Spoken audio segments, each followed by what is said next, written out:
வணக்கம். தமிழாளி தொலைக்காட்சி செய்திகள் வாசிப்பவர் கமலா ஜெகதீஸ்வரன். முதலில் தலைப்புச் செய்திகள். அனுரா ஆட்சியில் 6 பில்லியன் ரூபாய் மோசடி குற்றச்சாட்டு. லஞ்ச ஊழல் ஆணைக்குழுவில் முறைப்பாடு. விடுதலை புலிகளின் பயிற்சி முகாம் தொடர்பில் பரபரப்பு. நீதிமன்றம் பிறப்பித்துள்ள உத்தரவு. இன்றுடன் செம்மணி மனித புதைகுழி அகழ்வு பணி நிறைவு. இலங்கையில் அடுத்த மாதம் பயணிகள் ட்ரோன் சோதனை. கைதியிடம் லஞ்சம் கேட்ட போலீஸ் அதிகாரிகள் கைது. பணத்தை தேடிச் சென்ற இடத்தில் காத்திருந்த அதிர்ச்சி. நாட்டில் வேகமாக பரவும் டெங்கு. குழந்தைகளுடன் மருத்துவமனை வருவோருக்கு அவசர அறிவிப்பு. இலங்கையை வீழ்த்தி டெஸ்ட் தொடரில் முன்னிலை பெற்ற இந்தியா. இளவரசி டயானா தொடர்பில் புதிய புத்தகம் வெளிவரவுள்ள உண்மைகள். தேனிலவு சென்ற பிரிட்டிஷ் தம்பதி உலங்கு வானூர்தி விபத்தில் பலி. ட்ரம்ப் ஆட்சியில் நடந்த மோசடி குற்றத்தை ஒப்புக்கொண்ட முக்கிய அதிகாரி. இனி தொடர்கிறது விரிவான செய்திகள். தேசிய மக்கள் கட்சியின் அதிகார வரம்பிற்கு உட்பட்ட காலி போத்தல பிரதேச சபை சேர்ந்த எதிர்க்கட்சி நாடாளுமன்ற உறுப்பினர்கள் குழு ஒன்று மாயான கட்டுமானத்தில் முறைகேடுகள் மற்றும் மோசடி நடந்ததாக குற்றஞ்சாட்டி லஞ்சம் அல்லது ஊழல் விசாரணை ஆணைக்குழுவில் முறைப்பாடு கொடுக்கப்பட்டுள்ளது. இந்த நடவடிக்கையானது 19/8/2026 இன்று முன்னெடுக்கப்பட்டுள்ளது. இந்த விடயம் தொடர்பில் நாடாளுமன்ற உறுப்பினர்கள் ஊடகங்களுக்கு கருத்து தெரிவிக்கையில், மாயான கட்டுமானங்கள் திட்டம் கொள்முதல் நடைமுறையின்படியும் முறையான ஒப்புதல் இல்லாமலும் செயல்படுத்தப்பட்டுள்ளது. இத்திட்டத்திற்கான ஆரம்ப ஒப்பந்த தொகை சுமார் ரூபாய் 3.5 மில்லியனாக இருந்த போதிலும் ரூபாய் 6 பில்லியனுக்கும் அதிகமான புதிய மதிப்பீடு சபையிடம் சமர்ப்பிக்கப்பட்டுள்ளது. இது பொதுமக்களின் வரி பணத்தை தவறுதலாக பயன்படுத்துவதாகவும் என்பதால் கொள்முதல் நடைமுறையும் முறையான ஒப்புதலும் புறக்கணிக்கப்பட்டதா என்பது குறித்து விரிவான விசாரணை நடத்தப்பட வேண்டும் என குறிப்பிட்டுள்ளனர். சமூக வலைத்தளங்களில் காணொளி காட்சி மூலம் செய்தியாளர் சந்திப்பில் நடத்தி சரி பார்க்கப்படாத தவறான தகவல்களை வழங்கிய நபரை எதிர்வரும் செப்டம்பர் 2 வரை நீதிமன்ற காவலில் வைக்குமாறு உத்தரவு பிறப்பிக்கப்பட்டுள்ளது. சமூக ஊடகங்களில் காணொளி காட்சி மூலம் செய்தியாளர் சந்திப்பு நடத்தி சரிபார்க்கப்படாத தவறான தகவல்களை வழங்கிய ஒருவரை பயங்கரவாத எதிர்ப்பு மற்றும் புலனாய்வு பிரிவு கைது செய்துள்ளது. இது சந்தேக நபர் நேற்று 18/8/2026 கைது செய்யப்பட்டதாக போலீஸ் ஊடக பிரிவு தெரிவித்துள்ளது.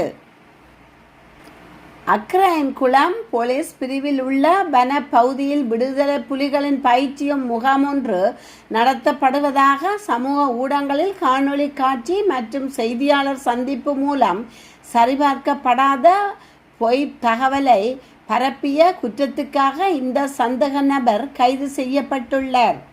கைது செய்யப்பட்ட சந்தேக நபர் பெல்லன் விழாவில் உள்ள பொரலஸ் கமுவா பகுதியைச் சேர்ந்த 46 வயது நபர் ஆவர். இந்த சந்தேக நபர் இன்று கொழும்பு பிரதான நீதிவான் நீதிமன்றத்தில் முன்னிலைப்படுத்தப்பட உள்ளார். மேலும் இலங்கை தண்டனை சட்டம் மற்றும் போலீஸ் கட்டளை சட்டத்தின்படி அவர் மீது சட்ட நடவடிக்கை எடுக்கப்படும் என தெரிவிக்கப்பட்டுள்ளது. செம்மணி மனித புதைகுழியில் 3ஆம் கட்ட அகழ்வு பணிகளை 56 நாட்கள் முன்னெடுக்க நீதிமன்றம் அனுமதி வழங்கிய நிலையில் 56வது நாளான இன்று 19/8/2026 புதன்கிழமை இறுதி நாள் அகழ்வு பணிகள் நடந்து முடிந்துள்ளது. செம்மணியில் 1ஆம் கட்ட அகழ்வு பணிகளுக்காக 9 நாட்களும் 2ஆம் கட்ட அகழ்வு பணிக்காக 54 நாட்களும் 3ஆம் கட்ட அகழ்வு பணிக்காக 56 நாட்களும் நீதிமன்றத்தினால் அனுமதி வழங்கப்பட்டு அகழ்வு பணிகள் முன்னெடுக்கப்பட்டன.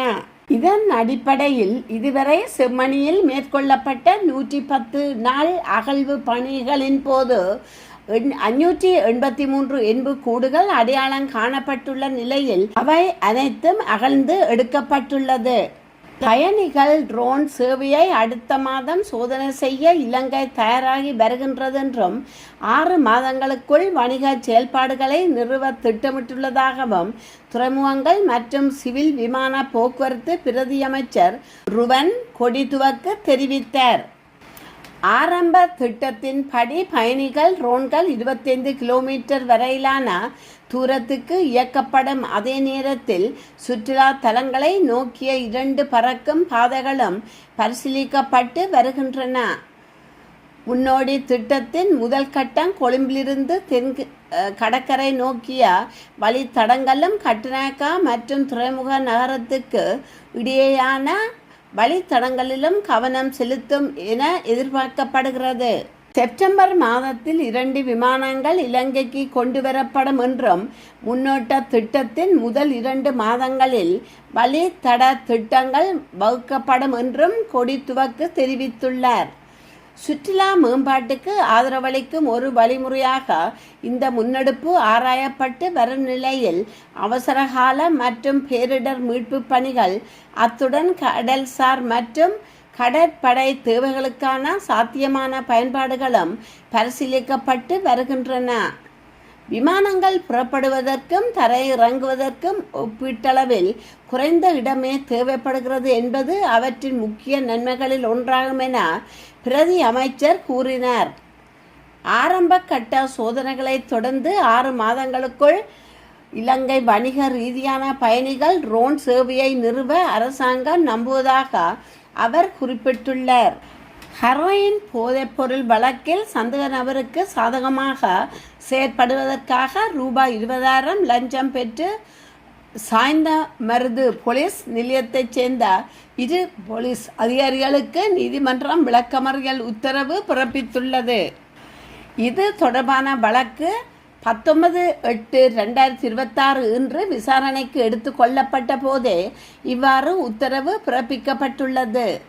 லஞ்ச ஊழல் ஆணைக்குழுவின் அதிகாரிகளால் திங்கட்கிழமை கைது செய்யப்பட்ட சாய்ந்தமருது போலீஸ் நிலையத்தின் போலீஸ் பரிசோதகர் பாலசுப்ரமணியம் பிரகலதன் மற்றும் போலீஸ் கான்ஸ்டபிள் 91775 ஹாசன் மௌலானா அனுகர் ஆகிய 2 போலீஸ் அதிகாரிகளுமே இவ்வாறு விளக்கமறியலில் வைக்கப்பட்டுள்ளனர்.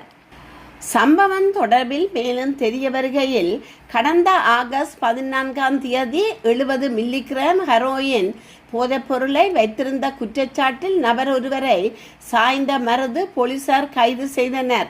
குறித்த சந்தேக நபர் ஆகஸ்ட் 15 தேதி நீதிமன்றங்களில் முன்னிலைப்படுத்தவிருந்தார். இதன்போது சாய்ந்தமருது போலீஸ் நிலையத்தின் பதில் பொறுப்பதிகாரியாக கடமையாற்றிய போலீஸ் பரிசோதகர் பிரகலதன் போதைப்பொருள் வழக்கு தொடர்பில் நீதிமன்றத்தில் அறிக்கை ரிப்போர்ட் மூலம் உண்மைகளை தெரிவிக்காமல் முறையான குற்றப்பத்திரிகை சார்ஜ் ஷீட் மூலமாக மட்டுமே வழக்கை தாக்கல் செய்வதற்கு ஒப்புக்கொண்டு அதற்கு பதிலாக சந்தேக நபரிடம் ரூபாய் 20,000 லஞ்சமாக கேட்டுள்ளார். இத்தொகையை செலுத்த சந்தேக நபர் சம்மதித்ததுடன் ஆகஸ்ட் 17ஆம் தேதி பணத்தை வழங்குவதற்கும் ஏற்பாடு செய்யப்பட்டிருந்தன. பணத்தை பெற்றுக்கொள்ள நிர்ணயிக்கப்பட்ட நேரத்தில் போலீஸ் பரிசோதகர் பிரகலதன் பெரிய நிலவனை போலீஸ் நிலையத்தின் பதில் பொறுப்பதிகாரியாக பணி நிமித்தம் சென்றிருந்தார். இதனால் அவரது அறிவுறுத்தலின் பேரில் பணத்தை பெற்றுக்கொள்வதற்காக போலீஸ் கான்ஸ்டபிள் அனுகர் அனுப்பப்பட்டார். அப்போது அங்கு தயாராக இருந்த லஞ்ச ஊழல் ஆணைக்குழுவின் அதிகாரிகள் பணத்தை பெற்றுக்கொண்ட கான்ஸ்டபிளை கையும் களவுமாக கைது செய்தனர். அவரிடம் மேற்கொள்ளப்பட்ட விசாரணைகளின் அடிப்படையில் போலீஸ் பரிசோதகரும் கைது செய்யப்பட்டார். இதனைத் தொடர்ந்து கல்முனை போலீஸ் நிலையத்தில் தடுத்து வைக்கப்பட்டு விசாரணைகளுக்கு உட்படுத்தப்பட்ட இவ்விரு அதிகாரிகளும் நீதிமன்றத்தில் முன்னிலைப்படுத்தப்பட்டதை தொடர்ந்து இருவரையும் எதிர்வரும் ஆகஸ்ட் மாதம் 28ஆம் தேதி வரை விளக்க மறியலில் வைக்குமாறு கல்முனை நீதிமன்றம் உத்தரவிட்டுள்ளது. இலங்கையில் மிக வேகமாக பரவி வரும் டெங்கு காய்ச்சல் காரணமாக இலங்கையின் மிகப்பெரிய இலவச குழந்தை மருத்துவமனைக்கு ரிச்வே குழந்தைகளுடன் வரும் தாய்மார்கள் அதிகரித்து விட்டதாக தெரிவிக்கப்பட்டுள்ளது. தற்போது நிலவும் அசாதாரண நிலையை கருத்தில் கொண்டு தங்கள் குழந்தைகளை சிகிச்சைக்காக அழைத்து வரும் பெற்றோர் மற்றும் பாதுகாவலர்களுக்கு மருத்துவமனை நிர்வாகம் ஒரு சிறப்பு அறிவிப்பை வெளியிட்டுள்ளது. இதற்கமைய தங்கள் குழந்தைகளை சிகிச்சைக்காக அழைத்து வரும் போது பின்வரும் ஆவணங்களை உடன் கொண்டு வருமாறு அறிவுறுத்தப்படுகிறார்கள்.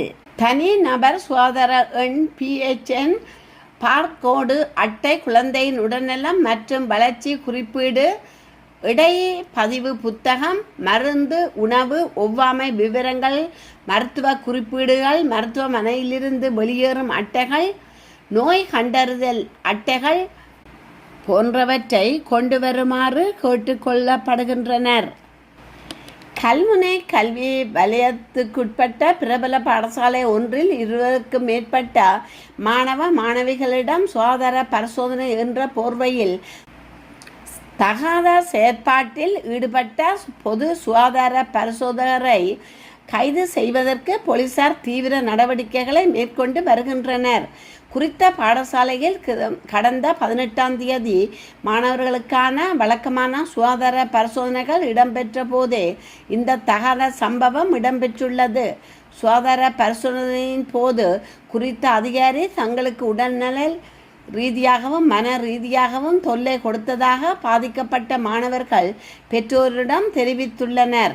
இதனை அடுத்து பாதிக்கப்பட்ட 20க்கும் மேற்பட்ட மாணவர்களின் பெற்றோர்கள் ஒன்றிணைந்து கையொப்பமிட்ட முறைப்பாட்டு கடிதம் ஒன்றை பாடசாலை அதிபர் ஊடாக கல்முனை தலைமையக போலீஸ் நிலையத்தில் ஒப்படைத்துள்ளனர். முறைப்பாட்டுக்கு அமைவாக நேற்றைய தினம் 19/8/2026 பாடசாலை அதிபர் பாதிக்கப்பட்ட மாணவர்கள் மற்றும் அவர்களின் பெற்றோர்கள் வாக்குமூலம் வழங்குவதாக கல்முனை தலைமையக போலீஸ் நிலையத்துக்கு அழைக்கப்பட்டனர். அதேவேளை தலைமறைவாகியுள்ள சந்தேக நபரான பொது சுகாதார பரிசோதகரையும் வாக்குமூலம் அளிப்பதற்காக உடனடியாக சமூகம் அளிக்குமாறு போலீசார் அழைப்பானை விடுத்துள்ளனர். இந்த சம்பவம் குறித்து பாதிக்கப்பட்ட தரப்பினர் தேசிய சிறுவர் பாதுகாப்பு அதிகார சபையின் 1929 என்ற அவசர இலக்கத்திற்கு தகவல் வழங்கியுள்ளனர். அதன் அடிப்படையில் துரிதமாக செயற்பட்ட அதிகார சபை கல்முனை தலைமையக போலீசார் மற்றும் அம்பாறை மாவட்ட சிறுவர் பெண்கள் போலீஸ் பிரிவினருக்கு உடனடியாக நடவடிக்கை எடுக்குமாறும் அறிவுறுத்தியுள்ளது. கல்முனை பிராந்திய உதவி போலீஸ் அத்தியஸ்தர் MK இப்னு அசாரின் வழிகாட்டலில் கல்முனை தலைமையக போலீஸ் நிலைய பொறுப்பதிகாரி லசந்த கழுவராட்சி தலைமையில் சிறுவர் மற்றும் பெண்கள் பிரிவின் பொறுப்பதிகாரி திருமதி SPNM சுவர்ணகாந்தி உள்ளிட்ட போலீஸ் குழுவினர் சம்பவம் தொடர்பில் மேலதிக விசாரணைகளை தீவிரமாக முன்னெடுத்து வருகின்றனர். பிரிட்டனின் மறைந்த இளவரசி டயானாவின் சகோதரனான சார்ல்ஸ் ஸ்பென்சர் தனது சகோதரி டயானாவை பற்றிய உண்மைகளை உலகிற்கு சொல்லும் வகையில் புதிய புத்தகம் ஒன்றை எழுதியுள்ளதாக அறிவித்துள்ளார். டயானாவின் மறைவு நெருங்கிய வரும் நிலையில் அவரது நினைவாக Swan song Diana my sister என்ற புத்தகம் வரும் செப்டம்பர் 22ஆம் தேதி பிரிட்டன் மற்றும் பல நாடுகளில் வெளியிடப்பட உள்ளது. இது 12 மொழிகளில் மொழிபெயர்க்கப்பட்டுள்ளது. டயானா குறித்து காலப்போக்கில் பரவிய பல பொய்களை தகர்த்து உண்மையை வெளிப்படுத்தும் நோக்கத்தோடு இந்த புத்தகத்தை எழுதியுள்ளதாக சார்ல்ஸ் ஸ்பென்சர் தெரிவித்துள்ளார். 1997 பாரிஸில் நடந்த கார் விபத்தில் டயானா காலமான பிறகு அவரது இறுதிச் சடங்கில் உருக்கமான உரையாற்றிய அவர் டயானாவின் மகன்களான வில்லியம் மற்றும் ஹாரி ஆகியோருடன் இன்று நெருக்கமான உறவை பேணி வருகிறார். தற்போதைய ராஜ குடும்பத்தின் சூழ்நிலைகளை மற்றும் டயானாவின் உண்மையான வாழ்க்கை முறையை அவரது சொந்த சகோதரியின் கண்ணோட்டத்தில் இந்த புத்தகம் விவரிக்கிறது. டயானாவின் நினைவை போற்றுபவர்களுக்கும் அவரை நேரில் அறியாத இளம் தலைமுறையினருக்கும் இந்த புத்தகம் ஒரு வரலாற்று ஆவணமாக இருக்கும் என்று பதிப்பகம் தெரிவித்துள்ளது. அன்பு, கவர்ச்சி மற்றும் சுயதேகங்கள் நிறைந்த ஒரு தனித்துவமான மனிதராக இளவரசி டயானா எப்படிப்பட்டவர் என்பதை இந்த புத்தகம் வெளிச்சம் போட்டு காட்டும் என்று எதிர்பார்க்கப்படுகிறது.